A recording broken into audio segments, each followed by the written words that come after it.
जय हिंद दोस्तों। संख्या पद्धति के अंतर्गत भाग 3 में दशमलव संख्याएं या दशमलव भिन्न के बारे में जानेंगे। दशमलव भिन्न को साधारण भिन्न में कैसे बदलते हैं हम उसको पढ़ेंगे। वीडियो को देखने से पहले यूट्यूब चैनल मैथ्स हेल्प को सब्सक्राइब कर लें ताकि आपको नए वीडियो आसानी से मिल सकें। दशमलव संख्या या दशमलव भिन्न के बारे में हम जानते हैं तो ऐसी संख्याएं या ऐसी संख्यात्मक भिन्न जिसका हर 10 की घात के रूप में होता है, 10 की घात के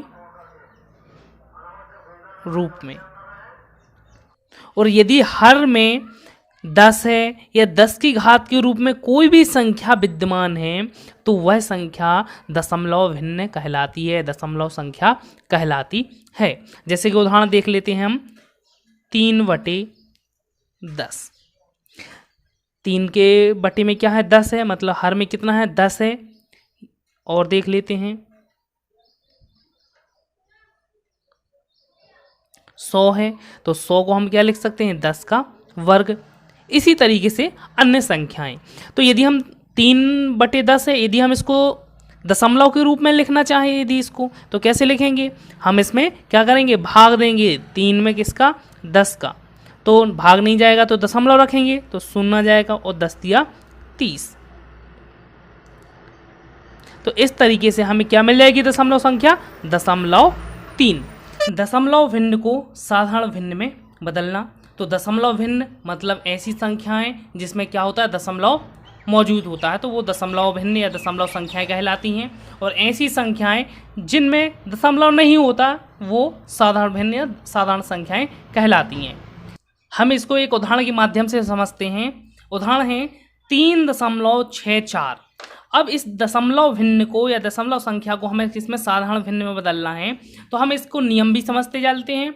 तो जब हम इसको साधारण भिन्न में बदलते हैं तो जो संख्या में दी गई होती है उसके दशमलव को हटा देते हैं और वो संख्या हम अंश के रूप में लिख देते हैं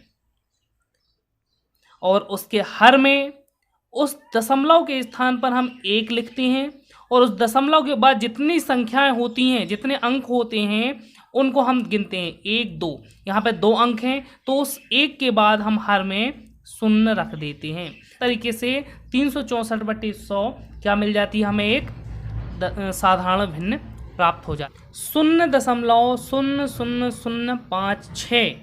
तो इसको जब हम साधारण भिन्न में बदलते हैं तो जो संख्या है उसके दशमलव को हटा के हम किस में लिखेंगे अंश में। तो अंश में हम क्या लिखेंगे दशमलव को हटाएंगे तो क्या आ जाएगा, इस 5 6 के आगे 0 0 और किसी भी संख्या के आगे 0 का कोई मतलब नहीं होता, इसलिए 56 बटे।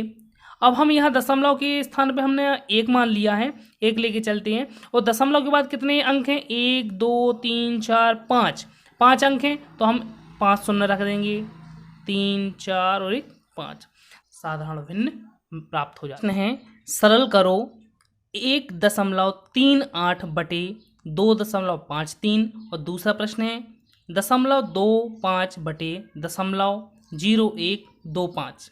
तो सबसे पहले हम पहले प्रश्न को देखते हैं। यहाँ जो प्रश्न है इसमें देखो दशमलव के बाद 2 संख्याएं हैं, इसमें भी दशमलव के बाद 2 संख्याएं हैं। तो सबसे पहले हम इसको साधारण रूप से हल करते हैं। तो हमने इसको साधारण भिन्न में बदलते देखा है कि अंश में हम उस दशमलव को अलग कर देते हैं और दशमलव के स्थान पे हम 1 रखते हैं हर में और 2 उसके बाद दशमलव के बाद संख्याएं हैं तो 2 0 आएंगी बटे।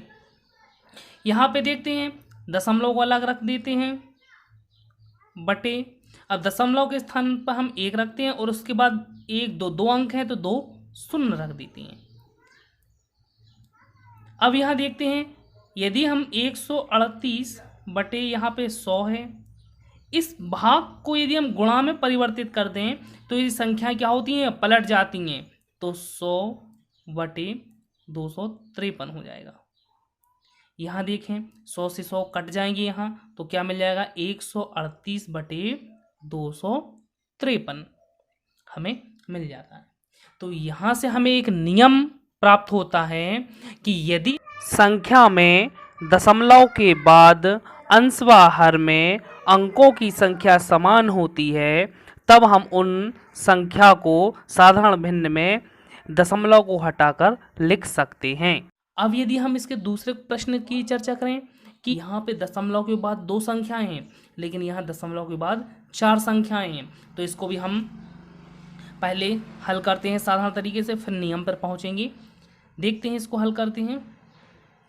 यदि इसको हम साधारण भिन्न में बदलें तो क्या हो जाएगा, 25 बटे दशमलव का 1, 2 अंक हैं, 2 अंक आ जाएंगे यहाँ पे, बटे यहाँ पे देखें 125 हो जाएगा यहाँ, बटे दशमलव का 1, उसके बाद 4 अंक मतलब 4 शून्य। इसको भाग को यदि हम गुणा में चेंज कर दें तो 25 बटे 100 गुणा हो जाएगा, तो ये नंबर जो है हर वाला अंश में पहुंच जाएगा और अंश वाला हर में आ जाएगा। यहाँ देखते हैं 2 अंक हैं, 2 शून्य हैं, यहाँ 2 अंक शून्य हैं, यहाँ पे 2 अंक शून्य हैं, तो इनको काट देते हैं तो यहाँ पे क्या बचा, 100 बचा, और 100 का गुणा यदि 25 से होगा तो क्या हो जाएगा 2500, और यहाँ पे क्या बचा 125। अब इसको हम और भी काट के सॉल्व कर सकते हैं। अतः हम कह सकते हैं कि दशमलव के बाद यदि अंकों की संख्या समान नहीं होती तो जहाँ पर अंकों की संख्या अधिक होती है हम उन अंकों को समान बना लेते हैं। जैसे यहाँ पर दशमलव के बाद 4 अंक हैं और अंश में दशमलव के बाद 2 अंक हैं, तो हम यदि अंश में 2 अंक और बढ़ा दें तो अंश व हर में दशमलव के बाद अंकों की संख्या समान हो जाएगी। इस तरीके से हम अंश में 2 शून्य और बढ़ा देते हैं तो दशमलव के बाद 4 अंक हो जाते हैं और हर में भी 4 अंक हो जाते हैं। इस तरीके से हम लिख सकते हैं। यहाँ प्रश्न है 0.256 बटे 0.30। ठीक है, तो यहाँ हम देखते हैं यदि इस नियम के आधार पर देखें कि दशमलव के बाद कितनी संख्याएं 3 और यहाँ दशमलव के बाद कितनी संख्याएं 2, तो जब हम इसको साधारण में बदलेंगे तो दशमलव के बाद 3 संख्याएं हैं, यहाँ दशमलव के बाद 2 संख्याएं हैं, तो कम कहाँ पे हैं, हर में। अंश में कितनी ज़्यादा है संख्या दशमलव के बाद 1, तो 1 शून्य जो है हर में आ जाएगा। दशमलव संख्या या भिन्न को जोड़ना, तो जोड़ते समय हमें एक नियम याद रखना होता है कि जो भी दी गई संख्याएं हैं उन दशमलव भिन्नों को इस प्रकार से हमें लिखना पड़ता है कि दशमलव बिंदु एक दूसरे के ऊपर या नीचे रहे। अर्थात हम इस प्रश्न के माध्यम से देखते हैं, जैसे ये लिखा है 5.39, ठीक है। दूसरी संख्या है 0 तो दशमलव जो है पहली संख्या के ऊपर नीचे रहे तो दशमलव इस संख्या के नीचे रहेगा, और यहाँ पे दशमलव के आगे 0 है तो यहाँ 0 आ जाएगा। बाद में संख्याएं हैं तो 1 2 3 हो जाएगा। इसी तरीके से हम इस संख्या को देखते हैं, दशमलव इसके सामने ऊपर नीचे ही रहेगा, और यहाँ पे 0 है आगे दशमलव को 0 आ जाएगा। दशमलव के बाद संख्याएं हैं 0 0 2 5, तो इस तरीके से हम इन संख्याओं को लिखते हैं। अर्थात दी गई दशमलव भिन्नों को इस प्रकार से लिखा जाता है कि दशमलव बिंदु जो है वो एक दूसरे के ऊपर या नीचे रहे। तो इस तरीके से हम इन संख्याओं को जोड़ लेते हैं। तो जोड़ेंगे तो यहाँ पे हम देखें तो यहाँ जो है कुछ नहीं है, यहाँ पे भी कुछ नहीं है, तो यहाँ पे नहीं है कुछ तो 5 ही आ जाएगा। यहाँ पे 3 है 2 है तो 5 हो जाएगा। यहाँ पे 9 और 2 11 हो जाएगा, 1 हासिल आ जाएगी। 3 और 1 4 और 1 5 हो जाएगा। अब यहाँ पे देखो जरा, यहाँ दशमलव है तो यहाँ पे भी दशमलव आ जाएगा, और यहाँ पे क्या है 5 तो 5 आ जाएगा। तो इस तरीके से हम इन संख्याओं को जोड़ते हैं। मतलब संख्या का गुणा करना सीखते हैं। यहाँ पे संख्या है 25.31 में 8 का हमें गुणा करना है। तो गुणा तो हम साधारण तरीके से देखते हैं कहाँ पर आएगा, क्योंकि इस संख्या में दशमलव है इसलिए यहाँ पे भी देखते हैं। दशमलव लगाने के लिए हम दशमलव वाली संख्या में देखते हैं कि दशमलव कहाँ पर स्थित है।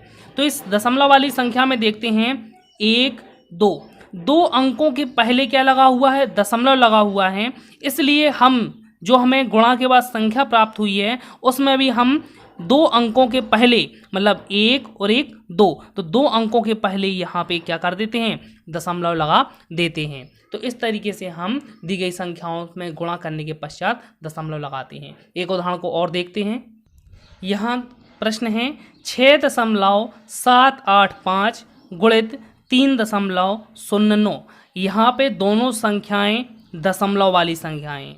यदि हम इन संख्याओं का गुणा करते हैं तो हमें संख्या मिलती है 20, 96, 56, 5। इस तरीके से हमें ये संख्या मिलती है। अब हम इस संख्या में देखते हैं दशमलव कितने अंक के बाद आएगा। हम सबसे पहले यहाँ पे पहली संख्या में देखते हैं कि कितने अंकों के पहले दशमलव लगा हुआ है। तो 1, 2, 3। तो इस संख्या में क्या है, 3 अंकों के पहले दशमलव हुआ है। ठीक है, हम दूसरी वाली संख्या में देखते हैं तो इस संख्या में 1, 2 अंकों के पहले दशमलव लगा हुआ है। तो इस संख्या में 3, इस संख्या दशमलव लगा हुआ है। तो जो संख्याएं हमें पता चल गई कि यहाँ पे 3 और यहाँ पे 2 अंकों के पहले दशमलव लगा हुआ है, तो हम इनको जोड़ लेते हैं तो क्या हो जाएगा, 5। तो जो हमें गुणनफल मिला था इन संख्याओं में हम 5 अंकों के पहले दशमलव को लगा देते हैं। देखिए जैसे 1, 2, 3, 4, 5। तो दशमलव जो होगा यहाँ पे आ जाएगा कि 20.9656 इस तरीके से हमें ये संख्या मिल जाएगी। तो भिन्न या संख्या के भाग के बारे में समझेंगे।